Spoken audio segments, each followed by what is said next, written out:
Hello' students, তো আজিৰ ভিডিঅ'ত আমি দেখাবলৈ গৈ আছোঁ যে ছেবাৰ ছেক্ৰেটেৰীয়ে আমাৰ আউট অফ চিলেবাছৰ পৰা যোনখিনি কুৱেশ্যন আহিছিলে মেথছ এক্সামত সেইখিনি বিষয়ে কি ক'লে।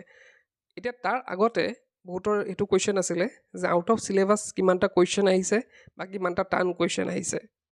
তো সেই বিষয়ক এটা আৰ্টিকেল প্ৰকাশ পাইছে আজি নিউজ পেপাৰত। তো সেই আৰ্টিকেলটো তোমাক দেখাবলৈ গৈ আছোঁ। আমি জাষ্ট মূল কথাখিনি ডিছকাছ কৰিম। এতিয়া ইয়াৰ পৰা চাবা তোমালোকে যে গণিতত অতি মেধাৱী ৰূপে পৰিচিত পৰীক্ষাৰ্থীৰ বেছিভাগে 3 ঘণ্টাত 90 নম্বৰতকৈ অধিক প্ৰশ্নৰ উত্তৰ কৰাত ব্যৰ্থ হ'ল, যিয়ে সৃষ্টি কৰে হাহাকাৰ পৰিস্থিতিৰ। লক্ষণীয়ভাৱে পৰীক্ষা অনুষ্ঠিত হৈ যোৱাৰ পৰৱৰ্তী পৰ্যায়ত চৰ্চা হোৱাৰ অনুসৰি গণিতৰ পাঠ্যপুথিৰ পুনৰালোচনাৰ অধ্যায়ৰ 3য় খণ্ড পৰিমিত পাঠ্যক্ৰমত নাছিল, যদিও পৰীক্ষাত সেই পাঠটোৰ পৰা প্ৰশ্নকাকতৰ 12 আৰু 21 নম্বৰ এই দুটা সন্নিৱিষ্ট কৰা হয়।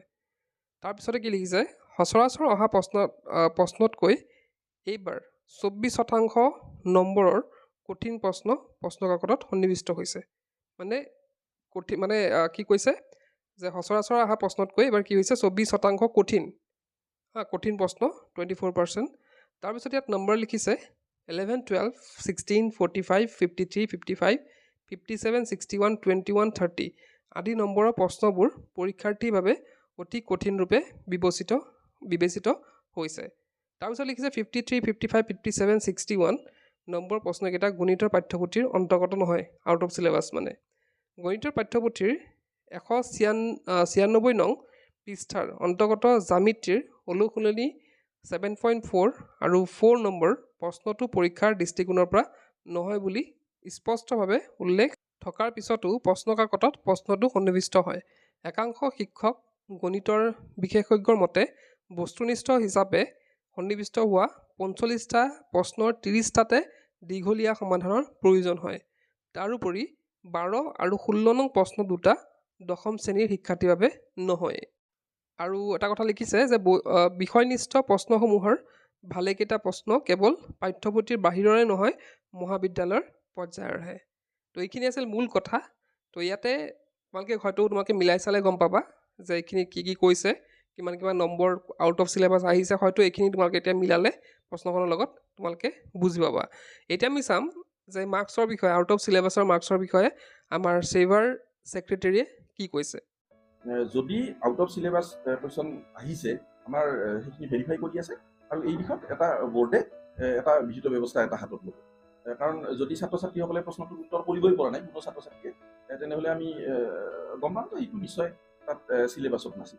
গতিকে এই কথাখিনি একচুৱেলি ইভেলুৱেশ্যন প্ৰক্ৰিয়াত আমাৰ প্ৰয়োজন হ'ব আৰু সেই ব্যৱস্থাটো বৰ্ডে যি ব্যৱস্থা ল'ব লাগে একদম শুদ্ধ ব্যৱস্থা এটা চিলেবাছটোৰ ক্ষেত্ৰত ব্যৱস্থা ল'বই মই ক'লোঁ। কাৰণ এইটো আউট অফ চিলেবাছ প্ৰশ্ন এটা যদি আহিছে তেনেহ'লে তাক এটা পজিটিভ দিশেৰে আমি এটা কথাটো চিন্তা কৰিব লাগিব। আউট অফ চিলেবাছৰ যিটো কথা হৈছে সেইটো আমাৰ ভেৰিফাই কৰি আছে, সেইটো এটা শুদ্ধ সিদ্ধান্ত এটা বৰ্ডে। এছেছমেণ্ট জেনেৰেলি আমাৰ 4-5 দিনৰ পিছত আমাৰ আৰম্ভ হয়, কাৰণ সেইবিলাক বিভিন্ন জোনত যায়, গতিকে তাৰ আগতেই সিদ্ধান্ত। তো এইখিনি আছিলে ছেবাৰ ছেক্ৰেটেৰীৰ কথা। তো মূল কথাখিনি তোমালোকক দেখালোঁ। তো ইয়াৰ পৰা এটা বস্তু বুজি পোৱা যায় যে ছেবা এইখিনি নিশ্চয় ঠিক চাব, গোটেইখিনি কথা চালি জাৰি যে কোনখিনি আউট অফ চিলেবাছ আহিছে, ক'ৰ পৰা কি আহিছে, গোটেইখিনি চালি জাৰি যাব। আৰু ইয়াতে আৰু এটা কথা কি কৈছে যে আমাৰ 4-5 দিনৰ ভিতৰতে তেওঁলোকে এইখিনি গোটেইখিনি কাম চাব, কাৰণ 4-5 দিন পিছত কি হ'ব, তেওঁলোকৰ যোনখিনি কপি আছে সেইখিনি বিভিন্ন ডিষ্ট্ৰিক্টত যাবগৈ। গতিকে সেই 4-5 দিন আগতে 4-5 দিনৰ ভিতৰতে তেওঁলোকে কিবা এটা ডিচিশ্যন লৈ তেওঁলোকে নম্বৰ দিয়া ব্যৱস্থা কৰিব। গতিকে চিন্তাৰ কোনো কাৰণ নাই। আৰু সকলোৱে যিহেতু কৈয়ে আছে বস্তুখিনি, নিশ্চয় তেওঁলোকে ভালদৰে চাব আৰু যোনখিনি আউট অফ চিলেবাছ আহিছে বা যোনখিনি টান আহিছে সেইখিনিও তেওঁলোকে অলপ নিশ্চয় কিবা এটা ব্যৱস্থা কৰিব। তো নেক্সট এক্সামৰ কাৰণে প্ৰিপেয়াৰ হোৱা। তো আজিৰ ভিডিঅ'তে শেষ কৰিলোঁ। কিপ ৱাচিং, ইউ কেন লাৰ্ণ।